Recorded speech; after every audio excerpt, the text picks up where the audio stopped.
मित्रांनो, चहा हे भारतातील सर्वाधिक प्यायला जाणारा पेय आहे. पण कधी विचार केला आहे का, हा चहा शरीरात गेल्यावर काय परिणाम करतो आणि आपल्याला त्याची इतकी सवय का लागते? चला या व्हिडिओमध्ये त्यामागचं शास्त्र समजून घेऊया.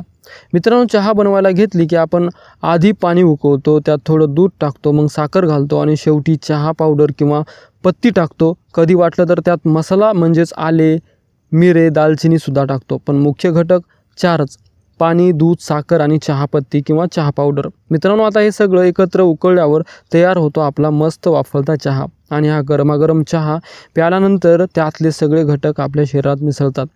तेव्हा आपल्याला एकदम फ्रेश वाटतं, टवटवीत वाटतं आणि पुन्हा पुन्हा हा अनुभव घ्यावासा वाटतो.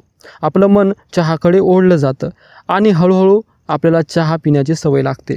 परंतु ही सवय लागते तरी कशी आणि हा चहा शरीरामध्ये गेल्यानंतर कोणते परिणाम घडवतो, हे सगळं शास्त्रीय दृष्टिकोनातून आपण समजून घेऊया. चला तर मग वेळ न घालवता थेट विषयाला सुरुवात करूया. मित्रांनो, खरी मजा तर चहाच्या पावडरमध्ये आहे. ही चहा पावडर जेव्हा आपल्या रक्तात मिसळते तेव्हा चहाच्या पाण्यामध्ये 4 ते 5 रासायनिक घटक असतात. ते आपल्या शरीरात प्रत्यक्ष अप्रत्यक्ष दोन्ही प्रकारे परिणाम करतात. विशेषतः जर आपण रोज चहा पित असेल तर सगळ्यात महत्त्वाचा घटक आहे कॅफीन, जो आपल्याला फ्रेश आणि अलर्ट ठेवतो. दुसरा आहे पॉलिफेनॉल, जो अँटीऑक्सिडंटचं काम करतो. तिसरा घटक आहे टॅनिन, जे शरीरावर सौम्य पण प्रभावी परिणाम करतात. शिवाय चहामध्ये ॲमिनो ॲसिड्स, थोडेसे विटॅमिन्स व मिनरल्स आणि रंगद्रव्य जे चहाला रंग देतात आणि ते खास व्हॉलटाईल घटक ज्यामुळे चहा सुगंधी वाटतो. हे सगळे आपल्याला चहाच्या एका कपातून मिळतात. म्हणून हा चहा केवळ चव नाही किंवा सवयीचा विषय नाही, तर त्यामागे एक विज्ञान आहे जो आपल्या शरीरावर विविध प्रकारे परिणाम करत असतात. चला तर मग आता आपण पाहूया चहातल्या सगळ्या महत्त्वाच्या घटकाबद्दल. सर्वात प्रथम आहे कॅफीन, जे ज्या क्षणी आपल्या शरीरात मिसळतं ते लगेच संपूर्ण शरीरभर फिरायला लागतं. कॅफीनचे अणू इतके छोटे असतात की ते थेट आपल्या मेंदूपर्यंत पोहोचतात. मेंदूमध्ये ब्लड ब्रेन बॅरियर नावाचे संरक्षण असतं, पण कॅफीन त्या अडथळ्याला सहज पार करतं. तसेच मेंदूमध्ये आपल्याला झोप आणण्यासाठी ॲडोसिन नावाचे एक रिसेप्टर असतं. जेव्हा ॲडोसिन या संयोगाची हे रिसेप्टर जुळतात तेव्हा आपल्याला थकवा, सुस्ती, झोप यासारख्या भावना जाणवतात. पण कॅफीन याच रिसेप्टरवर जाऊन बसतो आणि ॲडोसिनला जागाच मिळत नाही.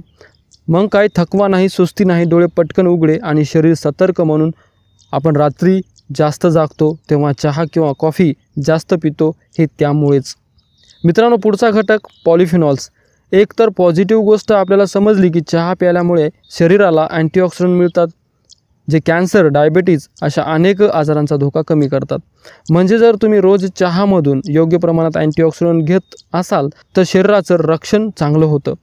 आता पाहूया चहामधला एक महत्त्वाचा घटक, तो म्हणजे टॅनिन. मित्रांनो, कधी झाडाची साल पाहिली आहे का? ती कशी जाडसर, रखरखीत असते किंवा काही प्राण्यांची त्वचा जरा जाडसर आणि मजबूत असते. हे सगळं टॅनिन नावाच्या संयोगामुळे होत असतं. जेव्हा चहामध्ये देखील हे टॅनिन असतं, म्हणून चहा किंचितसा करसर लागतो. टॅनिनचा आपल्या शरीरावर वेगळा परिणाम होतो.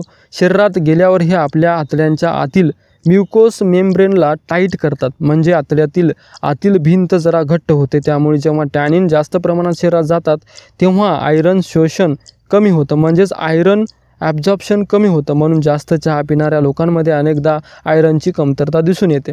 त्यामुळे अशक्तपणा, थकवा येतो, म्हणजेच ॲनिमिया होण्याची शक्यता वाढते.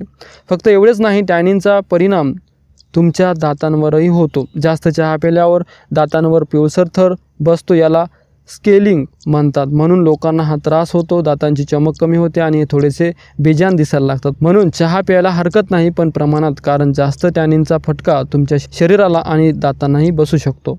चला तर मग आता बघूया चहामधल्या आणखीन काही महत्त्वाच्या घटकांबद्दल. चहाचा खास सुगंध कुठून येतो, तर त्याचे उत्तर आहे चहातील व्हॉलटाईल कंपाऊंड्समुळे.